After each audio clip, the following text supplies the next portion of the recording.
আসলে নির্বাচনটাকে বাধাগ্রস্ত করার জন্য অনেক ষড়যন্ত্র, অনেক অপতৎপরতা আমরা লক্ষ্য করছি। একটা নির্বাচিত সরকারই পারে আমাদের সমস্ত জঞ্জাল, যে বিশৃঙ্খলা এবং যে অর্থনৈতিক যে দৈন্যদশা, এ থেকে দেশকে মুক্ত করতে। ইতিমধ্যেই আমাদের দলের পক্ষ থেকে প্রার্থিতা ঘোষিত হয়েছে। আমি কিশোরগঞ্জ 6 নির্বাচনী এলাকা ভৈরব কুলিয়ারচরে পঞ্চমবারের মতো দল আমাকে নমিনেশন দিয়েছে।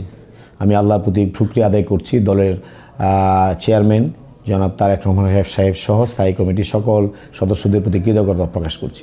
আমি আমার নির্বাচনী এলাকার পাশাপাশি সারা দেশে যে নির্বাচনী হাওয়া ইতিমধ্যেই বইছে এবং নির্বাচনী ট্রেন চলমান। আসলে এই নির্বাচনটাকে বাধাগ্রস্ত করার জন্য অনেক ষড়যন্ত্র, অনেক অপতৎপরতা আমরা লক্ষ্য করছি। ইতিমধ্যে আপনারা দেখেছেন নির্বাচনের তফসিল ঘোষণার সাথে সাথেই চট্টগ্রামের বিএনপি মনোনীত প্রার্থী আসাদুল্লাহ ভাইয়ের উপর হামলা হয়। পরবর্তীতে আমরা দেখেছি ঢাকা 8-এর প্রার্থী ইনকিলাব মঞ্চের মুখপাত্র শরীফ ওসমান হাদির উপর কীভাবে গুলি বর্ষণ করা হয়, পরবর্তীতে সে ইন্তেকাল করে।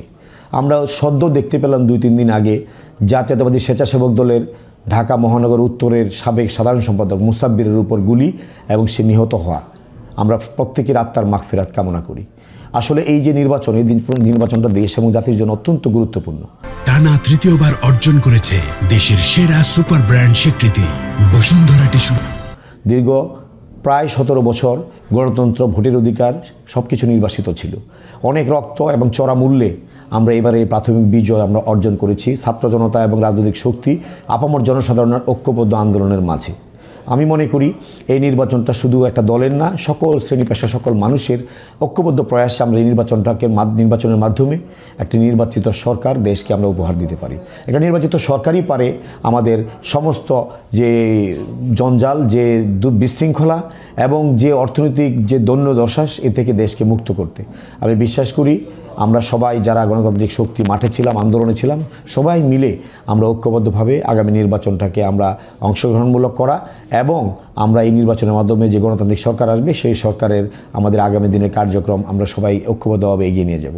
আমি আমার দলের পক্ষ থেকে, জাতীয়তাবাদী দলের পক্ষ থেকে আমি সবাইকে এই কথাটাই বলবো, আমরা বিএনপির চেয়ারম্যান জনাব তারেক রহমানের নেতৃত্বে আমরা 17 বছর আন্দোলনে ছিলাম। আমরা এই নির্বাচন সহ এই অন্তর্বর্তীকালীন সরকারের প্রতিটা পদক্ষেপে আমরা সহযোগিতা করেছি। আগামী নির্বাচনটা আমরা মনে করি দেশ এবং জাতির জন্য খুবই গুরুত্বপূর্ণ।